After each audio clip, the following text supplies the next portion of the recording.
Welcome to the Military OneSource Podcast. Military OneSource is an official program of the Defense Department with tools, information, and resources to help families navigate all aspects of military life. For more information, visit MilitaryOneSource.mil. Welcome to the podcast. I'm Bruce Moody. We're going to talk about the summer reading program, something that the MWR program does for you. So we're going to talk about this with Chloe Barbour. Chloe is the Navy General Library Program's Technical Information Specialist, right? Chloe, welcome to the podcast. Thanks for having me, Bruce. What a great title. But, we've had you on the podcast before. We've worked with you a bunch of times to get out information about the summer reading program. I have to tell you, folks, the library program folks are the coolest people to chill, and they have great book recommendations. We were just going over some of those before we started recording. So it is just great to have you on the program. Chloe, what I'd like to do is just have you give us just a general overview of the MWR summer reading program. How's that work? Yeah, absolutely. I'm super excited to be talking about summer reading program today because it's such a valuable program and so many people still don't know about it, even though it's been going on for years. So for listeners that have never participated before, it's helpful to know that DOD summer reading is so much more than just reading more often during summer vacation. Our annual program allows readers from all over the world to improve their reading habits, explore new fields and subjects, and connect with others. Like I said, this is an initiative that we've offered for many years, but with innovative programming from our staff in the field and new technology each year, I found that each summer is kind of its own new experience for readers in many ways. All right, well, let's get into what people can expect from this year's summer reading program. There's a few different ways to get involved with summer reading program activities, depending on where you're located. Each installation program is totally unique and will offer events and activities that relate to this year's theme, which is Read, Renew, Repeat. And that focuses on subjects like conservation and the world around us, but also improving one's self-confidence and establishing healthy habits. So there will be all kinds of in-person opportunities for all ages to learn, create, and enjoy themselves. However, all readers, regardless of their proximity to an installation, can participate in summer reading through our Beanstack platform. We have a website and an app that makes logging reading really easy, whether you're at home or on the go. And Beanstack also gives readers a space to write book reviews, browse our curated reading lists, and share their progress with their friends. When we look at the summer reading program, there's benefits to it, and one of them is addressing something called the summer slide. So, Chloe, what's the summer slide, and what is that all about? Yeah, this is a great lesson, not only for our parents and caretakers, but also for students who are getting ready to start college or pick up a new term. Studies show that a drastic learning loss can occur when there's no engagement in educational activities throughout the summer. We have research that spans over 100 years that demonstrates students will typically score lower on standardized tests at the end of the summer if they don't have some kind of academic or educational stimulation through the summer season. So we aim to make libraries a part of the solution to that problem. Okay, so part of the solution. How so? How does that work? Summer reading program provides an easy way to encourage and incentivize education between school years by providing a platform where families can work together to learn and earn rewards for their hard work. We assist with combating the summer slide. There have been countless readers all over the world of all ages who have mentioned that making a simple commitment like reading 15 minutes a day had significantly improved their mental agility and helped them stay prepared for school in fall. So obviously, reading good for the mental agility. Get that. What are some of the other benefits for reading? How does it help us? Yeah, totally. There are numerous studies that show that access to books and magazines, that directly relates to higher reading achievement and increased confidence in verbal and written communication. Our teams do a phenomenal job all year round of providing materials that inform and engage readers, as well as events that teach people new skills. This is a great time to mention that reading is accessible in a variety of ways through MWR.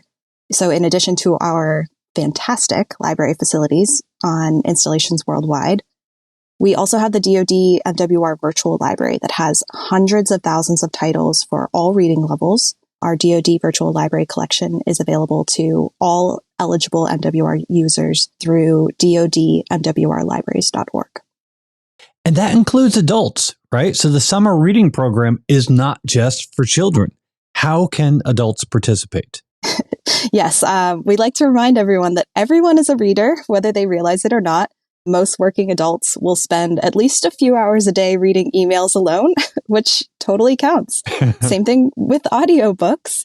Listening to an audiobook while you're exercising or during your commute is a great way to accumulate time read for those that have a busy schedule and may not have the opportunity to sit down and actually open a book. Yeah, I can relate to that. You do have to carve out time.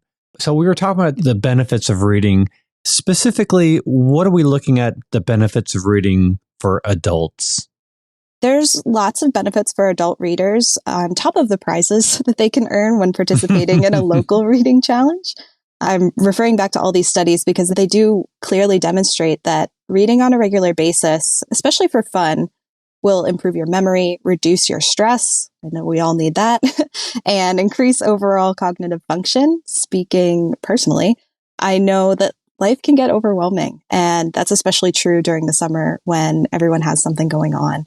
I love being able to escape the real world for a little bit and put myself into a character's shoes. So escaping the real world, improving your cognitive functioning, reducing stress, and fabulous prizes. I mean, that's it. All right. There's another thing about the summer reading program, and that you can kind of fold it into the PCS experience. So if a family is moving from one installation to another, might be a good opportunity for a family to get involved in the program. Why don't you talk about that for us, please? Yes, I'm glad you mentioned it. DOD libraries have worked really, really hard over the last few years to ensure that our services are available to all eligible users, regardless of where they're stationed or if they're transitioning between duty stations. All of our platforms for summer reading, our library catalog, and the virtual library are joint service across Army, Department of the Air Force, Marine Corps, and Navy. So if your family is PCSing during summer break, we can easily transfer your existing accounts from one location to another with no interruption to your progress. And since these resources are hosted online, whether you're moving to a new base or just spending time away from your home base for the summer, users will still have access to our digital ebooks, our audiobooks, and of course, Beanstack to log their reading time. Very cool. Thanks, Chloe. Do you have any stories to share, parents who are participating in the summer reading program? Of course, yeah. I don't think we have enough time to cover all of the great stories that we hear from parents and kids. We receive tons of feedback from our patrons each year about how summer reading has given them the opportunity to rekindle their reading habits or try a new activity. One story that sticks with me is from a base last year. There was a retired staff sergeant who was a huge Dungeons and Dragons fan, but didn't have a group to play with. His local library started hosting D&D games. He got involved after not playing for years. So we love hearing about participants that maybe haven't visited a library in a long time and have the chance to realize what a great community space it is for our service members, their families, retirees, and our civilians. Very cool. So let's get back to the summer slide. Let's just talk about parents who have addressed the summer slide. They've gotten their kids reading. They've got some momentum going. How can they take that summer reading and turn that into a habit, to make reading a habit for their kids? Yeah, there's so many ways. We found that parents and caretakers and teachers are often more creative than even our teams and develop great ways to incentivize their kids. I highly encourage readers to continue using Beanstack throughout the year to track their reading time. Whether your installation has an active challenge or not during the non-summer reading program time, the Beanstack app is a very easy way to ensure that your reading time is tracked. You can see statistics on how much you've logged over the course of a month or even a year. which is a really great tool for parents.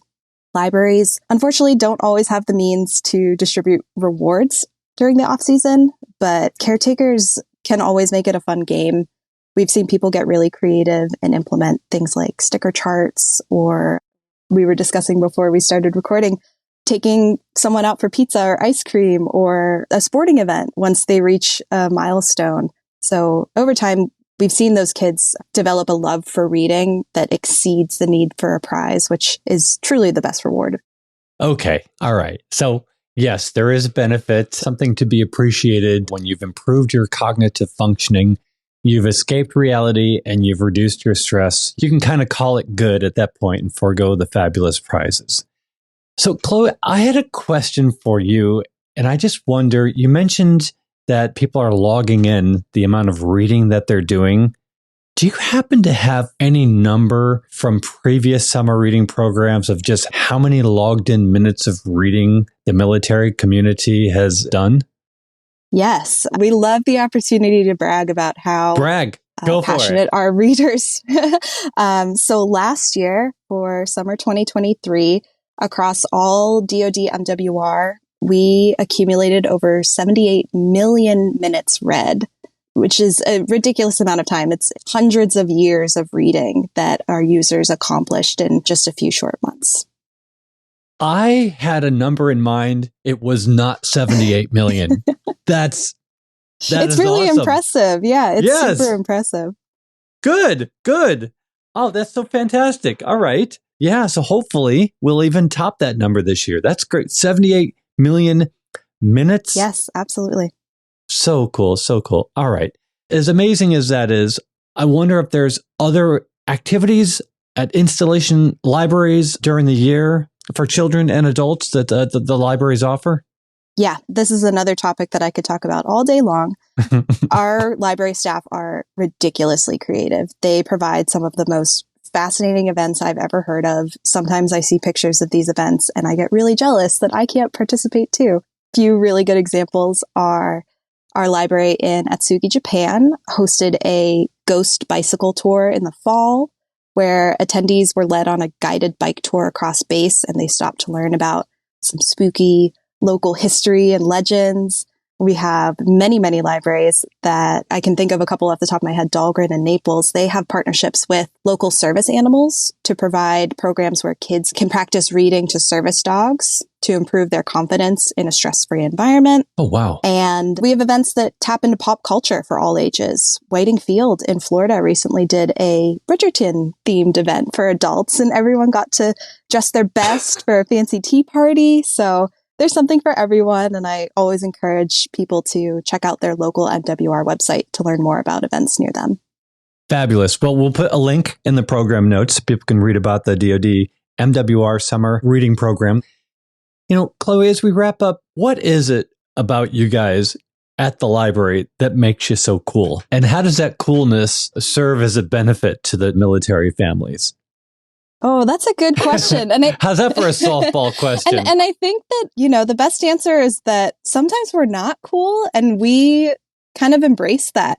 It's okay to try something new and read a book that you've never tried before, or maybe you're learning something that you've never done before. But I love that the library community always embraces change and innovation, and it's such a welcoming community where people can really collaborate and help each other and learn something new. Which, even if you're not trying to be cool, is still cool. Yeah. All right, Chloe Barbour, thank you so much. Good to talk to you today. Always welcome on the podcast. Thanks, Bruce. I appreciate it. All right. Want to remind everybody that Military OneSource is an official resource of the Defense Department. Always love to hear from you. Click on the link in the program notes to send us a question, a comment, maybe an idea for a future episode. Be sure to subscribe to this podcast wherever you listen to your podcast, because we cover a wide range of topics to help military families navigate military life. I'm Bruce Moody. Thank you so much for listening. Take care. Bye-bye.